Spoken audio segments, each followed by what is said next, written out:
ꯇꯥꯟꯅꯕ ꯁꯤꯆꯨꯋꯦꯁꯟ ꯑꯃ ꯃꯇꯝ ꯀꯌꯥꯒꯤ ꯃꯃꯥꯡꯗꯒꯤ ꯂꯥꯛꯍꯟꯕ ꯃꯗꯨꯒꯤ ꯑꯦꯗꯚꯥꯟꯇꯦꯖ ꯂꯧꯔꯒ ꯚꯥꯔꯠꯀꯤ ꯑꯗꯨꯒꯨꯝꯕ ꯌꯥꯝꯅ ꯀꯅꯤꯡ ꯑꯣꯏꯕ ꯃꯕꯨꯛ ꯁꯦꯞꯄ ꯂꯨꯆꯤꯡꯕꯁꯤꯡꯁꯤꯅ ꯑꯩꯈꯣꯏꯒꯤ ꯃꯔꯛꯁꯤꯗꯩꯁꯤꯗ ꯂꯣꯏꯕ ꯅꯥꯏꯗꯅ ꯂꯩꯒꯗꯕ ꯌꯦꯠꯅꯕ ꯃꯨꯛꯅꯕ ꯑꯃꯈꯛ ꯁꯨꯝ ꯍꯤꯡꯍꯜꯂ ꯊꯝꯃꯒ ꯃꯗꯨꯗ ꯆꯣꯏ ꯆꯥꯡ ꯑꯣꯜꯂꯒ ꯁꯥꯟꯅꯕꯒꯤ ꯂꯤꯂꯥ ꯑꯁꯤ ꯂꯥꯛꯄꯅꯤ ꯃꯁꯤꯅ ꯑꯩꯈꯣꯏꯒꯤ ꯖꯦꯅꯦꯔꯦꯁꯟ ꯃꯌꯥꯝꯁꯦ ꯗꯤꯀꯦꯠ ꯂꯣꯡ ꯑꯩꯈꯣꯏ ꯃꯦꯟꯈꯠꯄ ꯉꯝꯗꯅ ꯑꯩꯈꯣꯏ ꯑꯃꯥꯡꯕ ꯑꯃ ꯑꯩꯈꯣꯏꯒꯤ ꯇꯨꯡꯒꯤ ꯑꯁꯥꯎꯗꯅ ꯃꯥꯡꯖꯕ ꯑꯃ ꯑꯩꯈꯣꯏꯒꯤꯗ ꯃꯥꯌꯣꯛꯅꯔꯤꯕꯁꯦ ꯃꯁꯤ ꯚꯥꯞ ꯄꯨꯟꯅ ꯇꯥꯃꯤꯟꯅꯕ ꯑꯃ ꯃꯊꯧ ꯇꯥꯏ ꯃꯗꯨ ꯅꯠꯇꯗꯅ ꯑꯩꯈꯣꯏ ꯀꯨꯀꯤꯒꯤ ꯍꯤꯁꯇ꯭ꯔꯤ ꯑꯩꯈꯣꯏ ꯅꯥꯒꯥꯒꯤ ꯍꯤꯁꯇ꯭ꯔꯤ ꯑꯩꯈꯣꯏ ꯃꯩꯇꯩꯒꯤ ꯍꯤꯁꯇ꯭ꯔꯤ ꯍꯥꯏ ꯇꯧꯗꯅ ꯂꯩ ꯇꯥꯔꯒꯗꯤ ꯃꯗꯨꯗꯤ ꯑꯩꯈꯣꯏ ꯄꯥꯡꯒꯟꯒꯤ ꯍꯤꯁꯇ꯭ꯔꯤ ꯍꯥꯏꯅ ꯁꯨꯝ ꯉꯥꯡꯅꯔꯒ ꯂꯩꯕ ꯇꯥꯔꯒꯗꯤ ꯃꯗꯨ ꯀꯌꯥꯝ ꯌꯥꯝꯅ ꯍꯦꯜꯞꯐꯨꯜ ꯑꯣꯏꯒꯗꯧꯔꯤꯕꯅꯣ ꯍꯥꯏꯕꯁꯤ ꯑꯩꯈꯣꯏ ꯀꯥꯡꯂꯨꯞ ꯈꯨꯗꯤꯡꯃꯛꯀꯤ ꯂꯨꯆꯤꯡꯕꯁꯤꯡꯅ ꯀꯥꯡꯂꯨꯞ ꯈꯨꯗꯤꯡꯃꯛꯀꯤ ꯑꯦꯀꯥꯗꯃꯤꯁꯤꯌꯟ ꯈꯨꯗꯤꯡꯃꯛꯅ ꯑꯩꯈꯣꯏ ꯈꯟꯊꯃꯤꯟꯅꯕꯒꯤ ꯃꯇꯝ ꯑꯃꯈꯛ ꯑꯣꯏꯔꯦ ꯃꯅꯤꯄꯨꯔꯒꯨꯝꯕ ꯄꯤꯛꯈ꯭ꯔꯕ 22,000 something square kilometer khakhtang chauba mafam amakhakta akhoi punna hausiba sahi kaya century kaya lisang chitna lamdam se punna coexist tawminaraga lamdam sigi tongan tongan miyam ama lakminna khraba aduga thekba parta tongan ma mafamdagi migrate torakhiba singsu yauna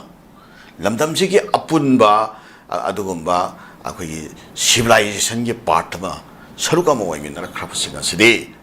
अखोई कनाना कननो कुकीनो कनाना नगानो कनाना मैतैनो कनाना पांगनो कनाना तोगान तोगान कालुप माइ ममिंगसिंदो तोगान लेजरगसो अदोमदा येंगोइ मोता मणिपुरी एज अ होल अखोई अपुनबगी ओइबा कलेक्टिव इंटरेस्ट सागतपा अखोई कलेक्टिव फ्यूचर अमा कलेक्टिव इंटरेस्ट अमा सिदैसिदा अखोई युमफम ओइरकांदा अखोई हिस्ट्री से सोमदा ओइना रिसर्च तौबिबना चुंगदा हाइना तमैना खाली माइ मागी कांगलुप की आइडेंटिटी कांगलुप की हिस्ट्री हाइना सुम सेसिदा येनरगा मुकनरगा सुम लेबा तारगदि लोइबा नाइरोय कुकी गे हौजे की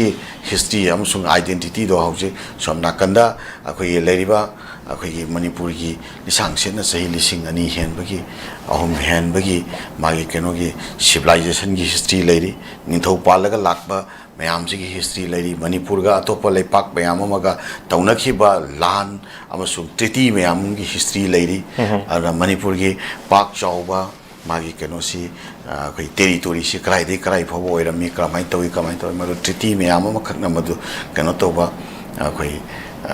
पोट मैम हिस्टोरिकल कनो एविडेंस मैम खी मैम से हौजी अद सागनब हिस्ट्री सिंगा ऑलवेज कंट्राडिक्टरी पोट मैम खगनी असेंब हिस्टोरिकल फेक मैम डिस्टॉर्ट तौरकान माई मागे कांगलूप की हिस्टोरिकल ग्लोरिफिकेशन तौनब कांगलूपना लोनमकी हेन्ना मरु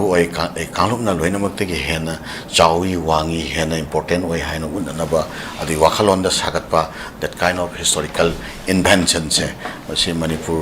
मांगहननब ताकहननब अदुई वाखलोन खक्त नतना लमदम सिदा लेमिनरिब कांगलूप फुरुप मयाम सिगी peaceful coexistence ता यामना चौबा मनिंग कायनिंगाई ओइबा अदुगुम्बा सिचुएशन अमनी हाबसे पुनमकना खंथमिनब मतम ओय अदुगा लोइनना मखा ताना